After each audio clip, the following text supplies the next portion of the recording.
আমার ২ মেয়ে খুবই চঞ্চল। তারা ২ বোন যেমন খুনসুটি করে তেমনই কিন্তু একজন আরেকজনকে ছাড়া একটুও চলতে পারে না। ২ বোনের মধ্যে খুবই মিল। তারা একজন আরেকজনকে ছাড়া থাকতেই পারে না। তো ২ মেয়েকে নিয়ে সারাটা দিন আমার শ্বশুরবাড়িতে কিভাবে কাটে, কি করি সারাদিন সবকিছুই থাকবে এই ভিডিওতে। তো হ্যালো এভরিওয়ান, আসসালামু আলাইকুম। সবাই কেমন আছেন? আশা করি সবাই ভালো আছেন। আমিও ভালো আছি আল্লাহর রহমতে। প্রতিদিনের মতন আজকেও সকালে ঘুম থেকে উঠে আমি ঘর গোছানো শুরু করে দিয়েছি। কারণ হচ্ছে মেয়েরা যেহেতু ঘুমাচ্ছিল, তো এই সুযোগে হচ্ছে আমার এই রুমটা একটু গোছানো শুরু করে দিই। কারণ ওরা ঘুম থেকে উঠলেই একটু দেরি হয়ে যায়। খুবই দুষ্টুমি করে ২ বোন। তো এজন্য ওরা ঘুমিয়ে থাকতে আমি চেষ্টা করি এই রুমটাকে আগে গোছানোর। ইতিমধ্যে আপনার ভাইয়া হচ্ছে অফিসে চলে গেছে। আর সে যাওয়ার পরে কিন্তু ঘরের মধ্যে তার জামাকাপড় ছড়িয়ে ছিটিয়ে থাকে। তো এগুলি হচ্ছে গুছিয়ে তারপর হচ্ছে আমি ফার্নিচারগুলি ভালোভাবে পরিষ্কার করে নিচ্ছি।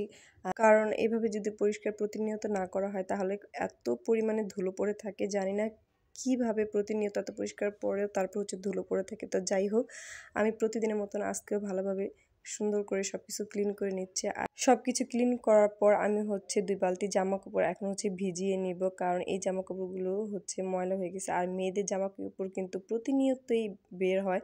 যারা হচ্ছে বাচ্চার মায়ের আছে তারা কিন্তু জানে যে প্রতিনিয়তই কিন্তু বাচ্চাদের কাপড় ধুতে হয়। তো প্রতিদিনই আমার এই একটা রুটিন যে বাচ্চাদের জামা কাপড় সাথে আমাদের জামা কাপড় সবগুলি ভিজিয়ে নিয়েছি। আর এগুলি হচ্ছে একটু পরে ধুয়ে দিব। তো এইখানে এগুলি গোছাতে দেখি আমার আল্লাহর বান্দা ২ মেয়ে সুন্দর ঘুম থেকে উঠে ২ বোন একসাথে কথা বলতেছে। একজন আরেকজনকে ধরে কথা বলতেছে। তো ওদেরকে দেখে আমি একটু ভিডিও করতেছিলাম যে ওরা ২ বোন একসাথে কি সুন্দর করে গল্প করতেছে। আর কোনো কান্নাকাটি নেই। এই জিনিসটা খুবই ভালো লাগে আমার। তো আগেই তো বললাম ওরা ২ বোন একজন আরেকজনকে ছাড়া কিছুই বোঝে না। খুবই দুষ্টুমি করে, আবার খুবই মিল ২ বোনের মধ্যে। একজন একটু ব্যথা পেলে আরেকজন সাথে যেয়ে তাকে আদর করে দেয় যাতে তার ভালো লাগে। তো যাই হোক, এদিকে হচ্ছে ২ মেয়ে উঠে গেছে ঘুম থেকে আর আমি ভালোভাবে এই রুমটাকে গুছিয়ে নিচ্ছি। সবকিছু গুছানোর পর পরিপাটি দেখলে কিন্তু এমনিতেই মনটা ফ্রেশ থাকে আর ভালো লাগে। সকালে সবকিছু গুছিয়ে নিচ্ছে আর এরপরে কিন্তু মেয়েদের একটু ফ্রেশ করে নিতে হবে। আর এইদিকে কথা বলতে কিন্তু আমার অলরেডি ঘর গোছানো প্রায় শেষের দিকে। তো ঘর গোছানো শেষে আমার ২ মেয়েকে হচ্ছে এখন একটু ফ্রেশ করে নেব। আর এদিকে হচ্ছে ঘরটর গুছিয়ে তারপর ঘরটাকে ভালোভাবে ঝাড়ু দিয়ে নিলাম। আর এইভাবে কিন্তু পুরোটা ঘর আমি সুন্দর করে ভালো করে পরিষ্কার করেছি। আর এইভাবে প্রতিদিনই কিন্তু সকালে এই কাজগুলি আমার রুমের এই কাজগুলি করার চেষ্টা করি ওর ঘুম থেকে ওঠার আগে।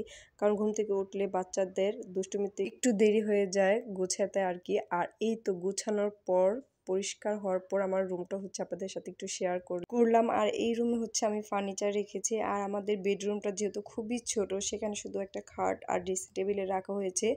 তো এই রুমটা হচ্ছে যখন গোছানো শেষ তখন আপনাদের সাথে একটু শেয়ার করলাম। এই তো আমার রুমের ভিডিওটা। যদিও বা আমার ভিডিওটা তেমন করা সুন্দর হয়নি, তো যতটুকু পেরেছি আর কি আপনাদের সাথে শেয়ার করার চেষ্টা করলাম। আর এটা হচ্ছে আমাদের বেডরুম। তো বেডরুমে হচ্ছে এখানে আমাদের একটা ড্রেসিং টেবিল আর হচ্ছে শুধু খাট বসানো হয়েছে। যেহেতু বেডরুমটা একটু ছোট, তেমন কোনো ফার্নিচার রাখা সম্ভব হয়নি। এখানে শুধু খাট, তারপর হচ্ছে পাশে হচ্ছে একটা ড্রেসিং টেবিল রাখা হয়েছে। আর এই পাশে কিন্তু হচ্ছে আমাদের ওয়াশরুম। তো যাই হোক, এখন হচ্ছে আমার ভিডিও করা শেষ। তো এখন আমার মেয়েকে এখন ফ্রেশ করাবো। দুনো বাচ্চাই যেহেতু ওয়াশরুমে বসে আছে, তাদের সকালে একজন তো অলরেডি ভিজে গেছে, তাই দুজনকে হচ্ছে সুন্দর করে একেবারে গোসল-টোসল করিয়ে তারপর হচ্ছে ফ্রেশ করে দিচ্ছি।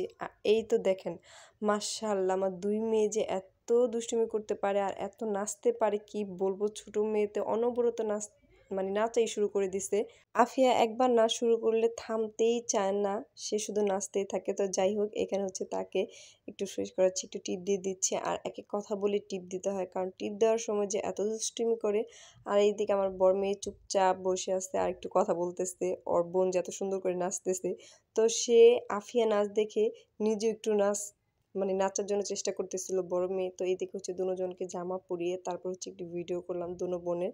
আমার মতন কার এমন ২ বাচ্চাকে নিয়ে সারাটা দিন এরকম প্যারার মধ্যে থাকতে হয়, সকালে উঠে ঘুম থেকে উঠে এইরকম একটা পরিস্থিতিতে পড়তে হয়। তো যাই হোক, যাদের এরকম ছোট বাচ্চা আছে সব আপুরা একটু কমেন্টসে জানাবেন আপনাদেরও কি আমার মতন একই অবস্থা বা একই রকমভাবে দিনগুলো কাটে কিনা। তো সকাল থেকে উঠে কিন্তু এইরকম প্রতিদিনই চলতে থাকে। তো যাই হোক, দুনো বোনকে একেবারে ফ্রেশ করিয়ে এখন এখন হচ্ছে একটু ভিডিও করতেছি। আর মাশাআল্লাহ আমার দুনু মেয়ে যে এত খুশি, এত পরিমাণ খুশি তারা তো নাচতে আছে দুজনই সুন্দর রুমের মধ্যে। আর সবাই আমার ২ মেয়েকে দেখে কিন্তু মাশাআল্লাহ বলতে ভুলবেন না। অবশ্যই মাশাআল্লাহ বলবেন। তো যাই হোক আজকের ভিডিওটা অনেক বড় হয়ে যাচ্ছে। তো এই ভিডিওটার নেক্সট পার্ট আপনাদের পরবর্তী ভিডিওতে দেখিয়ে দিব। তো আজকে ভিডিওটা এই পর্যন্তই। সবাই ভালো থাকবেন, সুস্থ থাকবেন। আল্লাহ